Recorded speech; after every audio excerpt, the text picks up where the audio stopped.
सच तो ये है, बाप ने, माँ ने, टीचर ने, स्कूल में, दोस्तों ने, सब में एक दौड़ लगी है। सब ने कहा प्रूव करके दिखा कि तू इंटेलिजेंट है। मैं ये कहती हूँ कि हर बच्चे की एक अपनी बौद्धिक क्षमता होती है। सब बच्चे फर्स्ट नहीं आ सकते। सब बच्चे 90% 95% नहीं ले सके। You can not fight with their IQ level.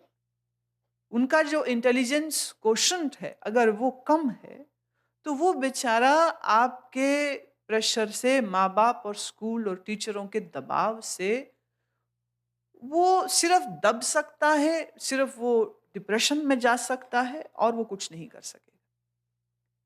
हाथ की 5 अंगुलियाँ अलग-अलग आकार की हैं, एक अंगुली दूसरे से नहीं मिलती है और आपको कभी भी ये नहीं करना चाहिए कि आप करोगे कि ये कनिष्ठिका जो है इसको खींच के हम अनामिका जितनी कर दें। Your ring finger cannot be of the size of your first finger. They will be of different sizes. इसी तरह बच्चे एक अपनी-अपनी दिमाग का साइज़ है, एक दिमाग का उनका लेवल है, वो उससे आगे नहीं बढ़ सकते। उन्हें मोटिवेट करिए to be the best of them, लेकिन उनको तुलना ना करिए दूसरे बच्चे से। कोई कॉम्पिटिशन नहीं, देरानी-जेठानी का कॉम्पिटिशन हो जाता है, मेरे बच्चे के इतने आएँगे, तेरे के कितने आएँगे। लड़ाइयाँ उनकी अपनी होती हैं, बच्चों को वो बहाना बना देती है और बेचारे बच्चे पिस जाते हैं। इतना तनाव आ जाता है, दुकान मंदी हो गई, नौकरी चली गई, बीवी भाग गई, क्या हो गया? दिन खराब आते हैं, दिन ठीक भी आते हैं। खराब दिन आ जाए और तुम परेशान और बदहाल और बेहाल अगर हो, तो ये सिर्फ़ इतनी ही बात का संकेत है कि आप अस्थिर बुद्धि रखते हैं। बुद्धि की स्थिरता जिसके पास नहीं है, सच तो ये है, उसके लिए ये ज़िंदगी जीना बड़ा मुश्किल काम है। वो आज भी मरा, कल भी मरा। मैंने बात बताई थी ना उस महिला की, जिसके पति ने उसको अचानक से फूल और प्यार और क्या कुछ दिया, तो बेचारी रो-रो के कहती है कि लगता था तू एक दिन पागल हो जाएगा और आज तू हो गया। हाँ? ठीक इसी तरह से जिस अस्थिर बुद्धि के साथ तुम जी रहे हो, कोई हैरानी की बात ना होगी कि हार्ट फेलियर हो जाए। पिछले दिनों दिल्ली में एक व्यक्ति मेरे पास आते थे, आश्रम में, शिविर में। फिर पता चला उनका हार्ट फेल हो गया और देहांत हो गया। और ये भी मालूम हुआ कि उनके सिर पर कर्जा था बहुत। काम-धंधा थोड़ा ढीला पड़ गया। अब तनाव में तुम जी रहे हो, कर्जे का बोझ सिर पे लिया है, वही आदमी को ना इमेज मारती है कि मेरी इमेज खराब हो गई। मेरे कर्ज़दार मेरे घर पे खड़े हैं, मैं वापिस कहाँ से करूँ? मेरा धंधा नहीं चल रहा है। इतना तनाव लिया, हार्ट फेल। सिर्फ़ नाक के पीछे, सिर्फ़ अपनी इमेज के पीछे अपने जीवन को गँवा लेना, ये कहाँ की अक्लमंदी? मैं आपको ये बात कहना चाहती हूँ कि आप बहुत ध्यान दें इस बात को। अगर आप किसी भी प्रकार का तनाव अपने मन में रखेंगे, साइलेंट हार्ट अटैक उन्हीं को होते हैं।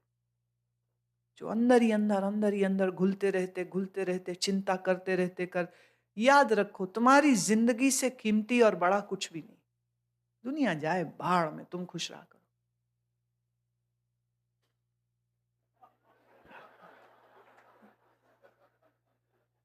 बच्चे तुम्हारा कहा ना माने, दुकान ना चले, ये ना हो, वो ना हो। Don't create reasons to be in tension. Create reasons to release your tensions. चिंता करने के बहाने तुम ढूँढते रहते हो। जैसे यहाँ पर अब आज अब थोड़ी सर्दी ज़्यादा है, तो तुम्हारा मन कितनी ठंड है, कितनी ठंड है, ठंड लग रही है ना? बड़ी ठंड है। ठंड नहीं लग रही? हाथ देखना कैसे हो रहा है, बड़ी ठंड है। अब तुम्हारा दिमाग इसी को टेंशन बना रहा है। तनाव में जियोगे, तो सच तो यह है जियोगे ही नहीं, फिर मरोगे। तनाव के साथ जीना होगा नहीं और ये बात बिल्कुल वैज्ञानिक ढंग से साबित की जा चुकी है। कितने लोग हैं जो ये कहते जी हमें कोई चिंता नहीं, हमें कोई तनाव नहीं, हमें कोई स्ट्रेस नहीं।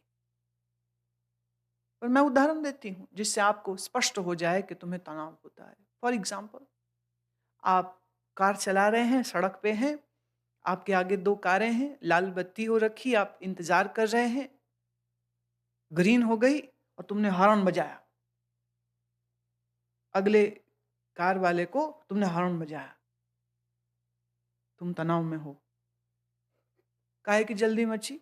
हरी बत्ती हुई है, वो गाड़ी को गियर में डालेगा, गाड़ी मूव होगी, उसकी गाड़ी कोई वो रेसिंग कार तो है नहीं कि इधर पैडल में पैर रखा और 180 मील की स्पीड में भाग जाएगी गाड़ी।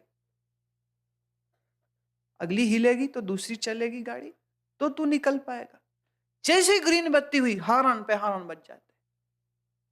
तुम तनाव में हो, तुम्हें कुछ जल्दी है।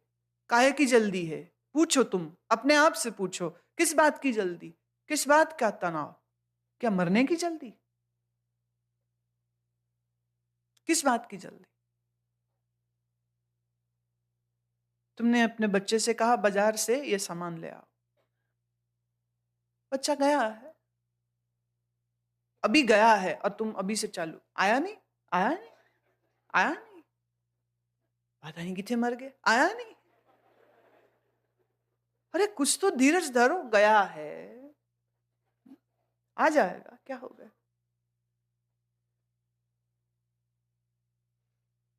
मैं आश्रम में देखती हूँ जब शिविर होता है और भोजन के लिए पंक्ति लगती है, तो जो पीछे खड़ा है ना, आगे चलो ना, चलो ना, चलो ना,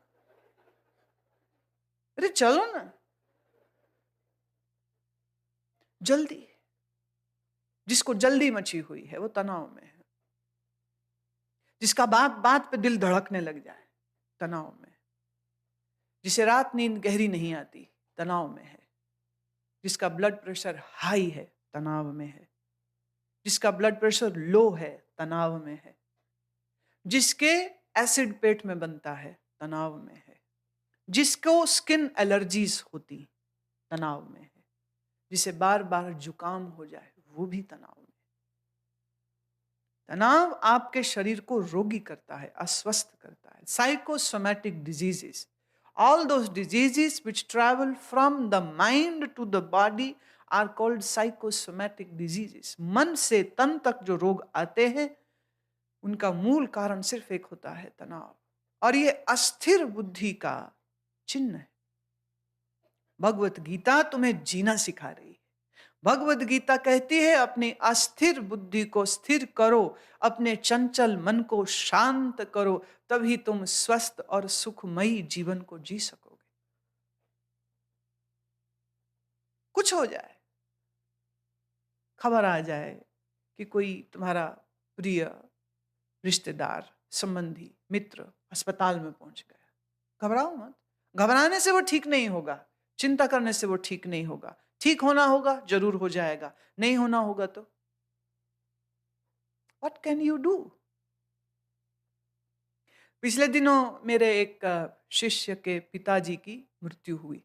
बीमार थे, अभी वो आईसीयू में थे, बीमार थे। तो अ, हरी सही मस्त है। मैंने इसको कहा, मैंने कहा वो हॉस्पिटल में है, आईसीयू में। उस हरी से बहुत प्रेम करते हैं, पुराने परिचित थे। तो ये आगे से कहता है, "तो और कितना जीना है? इतने तो बूढ़े ने हो, इतने तो बूढ़े हैं, इतने तो वो बीमार चल रहे थे, तो और कितना जीना है? मैं अच्छा ही है कि तेरे को मैं वहां नहीं भेज रही।"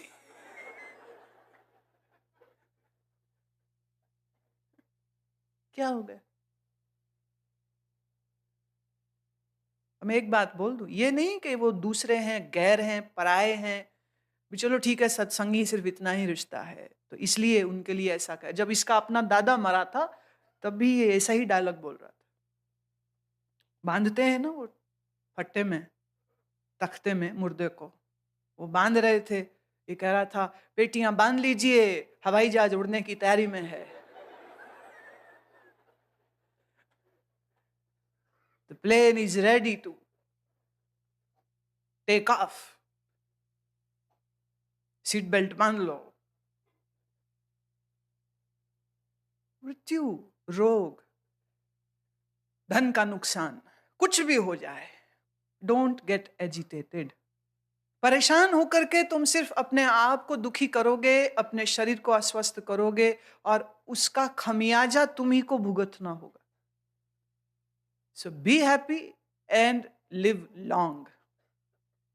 मैं इसलिए कह रही हूं कि लंबा जियो, क्योंकि लंबा जियोगे तभी तो तुम्हें समय मिलेगा अपनी बेवकूफियों को ठीक करने का, अपने अज्ञान के पर्दे को हटाने का। जल्दी मर जाओगे तो ये काम कैसे करोगे?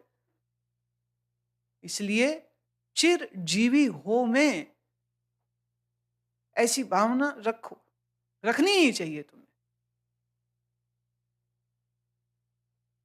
चिरजीवी रहने के लिए शरीर को और मन को स्वस्थ रखो। जी के करना क्या है? जी के खोज करनी है, जी के साधना करनी है, जी के अपने अज्ञान के पर्दे को उठाना है। और जिस दिन ये अज्ञान का पर्दा उठ गया, उस दिन तुम ऐसे मस्त और बेपरवाह हो जाओगे कि फिर भले मौत उसी घड़ी आ जाए, तुम हंस के जवाब दोगे कि आओ, चलो, ले जाओ शरीर, ले जाओ प्राण, क्या फर्क पड़ता है? अल हिल्लाज, इस सूफी फकीर को गिरफ्तार कर लिया गया। इनके दुश्मनों ने इन पर आरोप लगाए कि ये कहता है मैं ही अल्लाह हूं, अनल हक। हक अल्लाह का ही एक नाम है और ये कहता है मैं ही अल्लाह हूं, और ये कुफ्र है। ये कुरान शरीफ की अनुसार, हदीस के अनुसार कोई इंसान ये नहीं कह सकता है कि वो अल्लाह है। अल हिल्लाज को गिरफ्तार कर लिया गया और उस वक्त के बहुत से दूसरे फकीरों ने भी, जिनमें जुनैद भी शामिल हैं, ये कह दिया था कि अंदर की रहस्यों को जुबान पे लाना कुफ्र है और इसने क्यों कहा, इसको नहीं कहना चाहिए। हिल्लाज से एक फकीर ने पूछा, इश्क की, इश्क का उरूज क्या है? इश्क की ऊंचाई क्या है? हिल्लाज ने जवाब दिया, वो तू कल भी देखेगा, वो तू परसों भी देखेगा और उसको तू तरसों भी देखेगा। अब ये जवाब बहुत उलझा हुआ है, समझ नहीं लगी कि क्या मतलब क्या है इसका। अगले दिन, जिस दिन ये हिल्लाज ने जवाब दिया, अगले दिन सैकड़ों लोग ने ये तमाशा देखा कि सैनिकों ने रस्सियों में बांधकर घसीटा। सैकड़ों लोग पत्थर मार रहे हैं, क्योंकि पत्थर मारने का हुक्म मुल्ला ने दिया था। पत्थर मारे जा रहे हैं और अल हिल्लाज हंस रहा था। पूछा था ना, इश्क का उरूज क्या है, इश्क की ऊंचाई क्या है? अल हिल्लाज यूं जा रहा है जैसे कोई बादशाह जा रहा हो और पत्थर मारे जा रहे हैं। इनको एक जगह में बैठा के कोड़ों से मारा गया। फिर जल्लादों ने पहले कान काटे, फिर आंखें रौंद के बाहर निकाल दी और फिर नाक काट दिया, फिर हाथ काटे, फिर पांव काट दिए। पर अल हिल्लाज के होठों पे अभी भी मुस्कान है। कहते हैं कटे हुए हाथों से जो खून की धाराएं बही, तो वो मुंडे हाथों से उन्होंने उसको अपने चेहरे पे घुमाया, लबालब खून से भर दिया। पूछा किसी ने, ये तू क्या कर रहा है? तूने अपने मुंह को खून से क्यों भर दिया है? हिल्लाज ने जवाब दिया, बिना वुजू किए नमाज नहीं की जाती। आज इश्क की नमाज है तो खून से मुंह हाथ धोए जाएंगे।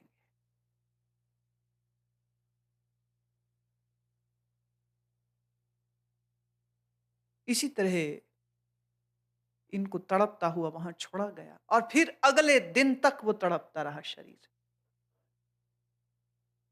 दूसरे दिन जल्लादों ने जीभ काटी। फिर गर्दन काटी। फिर इस कटे हुए शरीर को उन्होंने एक सूली पर लटकाया ताकि दुनिया देख सके कि कुफ्र करने वालों का ये नतीजा होता है। सरेआम टंगा है अल-हिल्लाज का शरीर, हाथ कटे, पैर कटे, आंख नाक कटी और आज सिर भी काट दिया गया। कहते हैं जिस समय अल-हिल्लाज की गर्दन कटी और खून बहा, कहते हर खून की बूंद अनल हक, अनल हक, अनल हक, अनल हक लिखती चली गई। जैसे तुमने एक जीभ काटी जो अनल हक कहती थी, अब खून की वो करोड़ों बूंदें। सूफियों ने लिखा, ये अल-हिल्लाज ने नमूना दिया इश्क के उरूज का उसकी मौत के दूसरे दिन। शाम तलक फिर बैठक हो गई।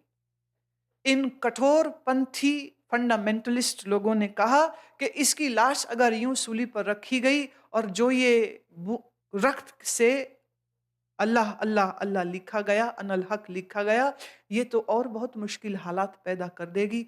इसको क्या करें? इसको जला दो। अब इस्लाम में मुर्दे को जलाया नहीं जाता और अल हिल्लाज के शरीर पर तेल डालकर कटे फटे इसके शरीर को जला दिया गया। कहते पर जलती हुई लौ से भी इनके मारने वालों को यही सुने कि अनल हक, अनल हक, अनल हक। राख को किसी एक जगह रखा तो फिर कहीं अल-हिल्लाज के चेले और उसके प्यार करने वाले कोई उसका मकबरा ना बना दे। तो किले की छत पर चढ़ के तिब्रीज इस शहर में हवाओं में इसकी राख को उड़ा दिया गया कि इसका कोई नामो निशान भी ना बचे। ये अल-हिल्लाज का तीसरा दिन था। हिल्लाज ने कहा था, इश्क का उरूज क्या है? इश्क का सबसे बड़ा स्वरूप क्या है? इश्क की ऊंचाई क्या है? गहराई क्या है? ये तुम्हें कल भी दिखेगी, परसों भी दिखेगी और तरसों भी दिखेगी।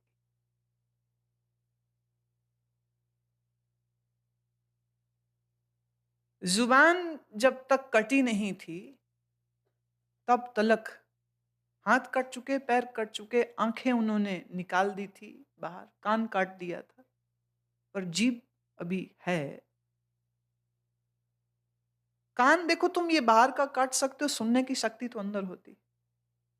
तो भीड़ में से किसी एक इसके मुरीद ने पूछा पूछा क्या हिल्लाज तू अपने मारने वाले इन जल्लादों के लिए क्या कहता है? इनका क्या हश्र होगा? अल हिल्लाज ने जवाब दिया, जो मुझसे मोहब्बत करते हैं उनको अल्लाह सिला देगा और जिन्होंने मुझे मारा है उन्होंने भी अल्लाह के हुक्म से मारा है, उनको भी अल्लाह ही सिला देगा। मैं कौन होता हूं? क्योंकि जो हो रहा है वो मेरे मालिक की मर्जी से हो रहा है और वे होना चाहता है, ये हो इसलिए हो रहा है। अगर वो चाहता कि ये ना हो तो ये नहीं होगा। दिल में कोई खलल नहीं, खलिश नहीं, दिल में कोई गुस्सा नहीं, अपने मारने वालों के लिए भी गुस्सा नहीं। और ये आखिरी बात निकली है उनकी जुबान से और इसके बाद जल्लाद ने जीभ भी काट दी। प्रिय अप्रिय कुछ भी मिले जिसकी बुद्धि स्थिर रहती है, इससे ज्यादा अप्रिय क्या हो सकता है जो अल हिल्लाज के साथ हुआ? पर अल हिल्लाज को कोई शिकवा नहीं, कोई शिकायत नहीं। प्रिय अल हिल्लाज जब तक जीवित था इसको हजारों लोगों ने पूजा है, हजारों लोगों ने इसको अपना मुर्शद माना है, हजारों लोगों ने इसकी तारीफों के पुल बांधे हैं, सैकड़ों सूफियों ने इसको अदब से सजदे किए थे कि क्या तेरी स्थिति है। पर फिर सैकड़ों सूफियों ने इसकी निंदा भी की है, समेत जुन्नैद के। जुन्नैद को सिर्फ इसी बात का खशता था कि ये हक़्क़े हकीकत की बात को ज़ुबान पे नहीं लाओ। तो क्यों लाता है? दिखाना चाहता है कि तू जानता है हकीकत क्या है? तू चुप क्यों नहीं रह सकता? अल-हिल्लाज ने कहा, मैं तो चुप रह सकता हूँ, पर जब भीतर मस्ती छाती है तो कोई और ही है जो बोल जाता है, अना लहक। मैं क्या करूँ? मैं क्या करूँ? प्रिय, अप्रिय, जन्म के मृत्यु किसी भी स्थिति में जो शांत रहे, स्थिर रहे, वही ज्ञानी है। जो विचलित हो जाए, जो क्रोधित हो जाए, प्रिय वस्तु के मिलने पर खुश हो, हर्षित हो, अप्रिय वस्तु के मिलने पर दुखी हो, गमगीन हो जाए, वह अस्थिर बुद्धि का व्यक्ति है और अस्थिर बुद्धि वाला इंसान जीवन में दुख ही दुख पाता है। उसको सुख उसको आनंद और उसको परम शांति कभी नहीं मिल पाती है।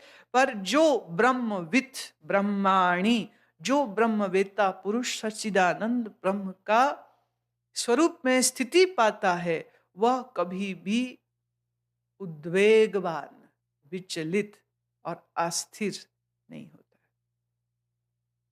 प्रभु ज्ञान की महिमा दे रहे हैं और इस ज्ञान के प्राप्ति के लिए बहुत से साधन और बहुत से जो मंत्र हैं पहले भी कहे हैं और आते अगले श्लोकों में भी साधनात्मक ज्ञान श्री कृष्ण प्रभु हमको देंगे। बाकी की चर्चा हम बाद में करेंगे। हरे कृष्णा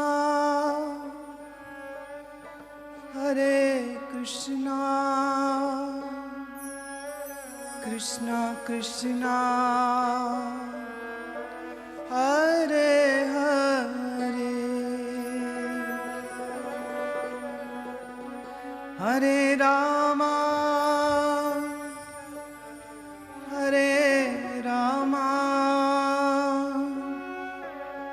राम राम हरे हरे, हरे कृष्णा कृष्णा कृष्णा हरे हरे, हरे राम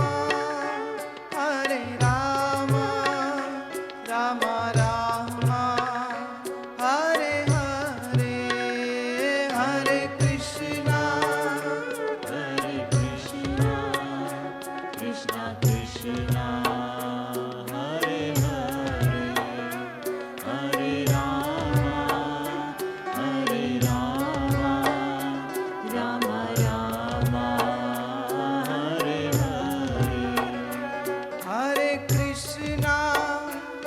हरे कृष्णा कृष्णा कृष्णा हरे हरे, हरे राम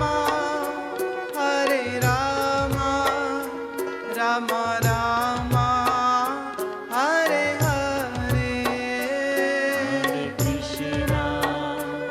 हरे कृष्णा कृष्णा कृष्णा हरे हरे, हरे Ram Ram Ram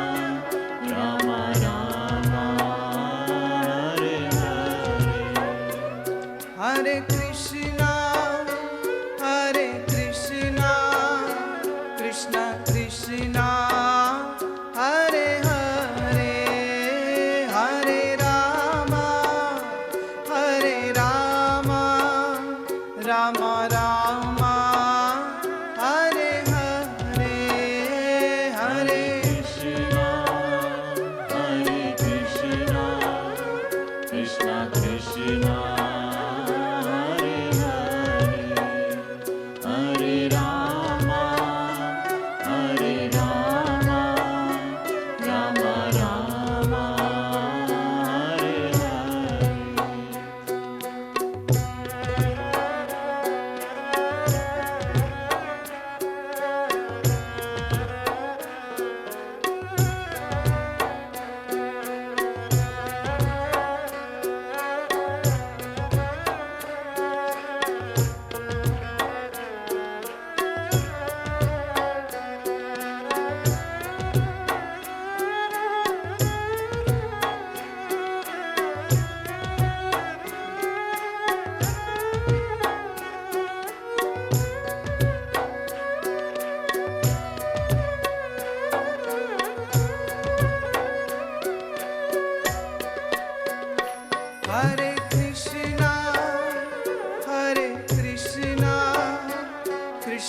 Krishna Hare Hare Hare Ram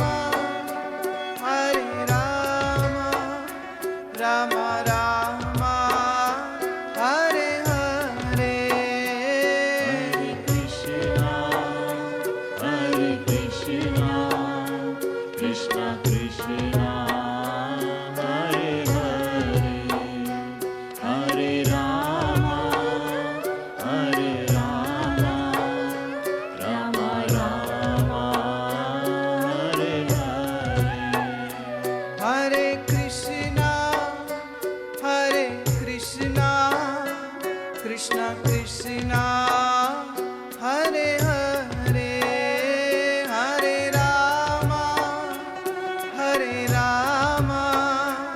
Ram Ram Hare Hare Krishna, Krishna Krishna, Hare Hare, Hare Rama, हरे Ram Rama Rama, Hare Hare. हरे कृष्णा कृष्ण कृष्णा हरे हरे हरे राम राम राम